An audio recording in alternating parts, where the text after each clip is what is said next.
Aynan hozir sizning hayotingizda nima sodir bo'layotgan bo'lsa bilingki, demak xayrlisi shu ekan.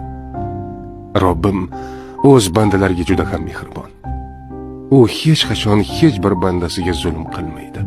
Hatto bizning boshimizga dard, musibatlarni ham bizning foydamiz uchungina bizga yuboradi.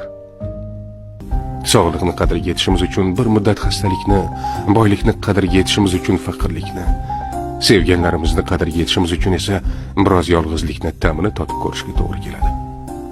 Ba'zan biz o'zimiz bo'lishga loyiq bo'lmagan joylarda bo'lamiz. Loyiq bo'lgan joyimizning qadriga yetishimiz uchun. Gohida bizni qadrlamaydigan insonlar bilan sinalamiz. Toki bizni qadrlaydiganlarni ajratib olib, ularni qadriga yetishimiz uchun. Bizning boshimizga kelgan har neda Allohning hikmati bor.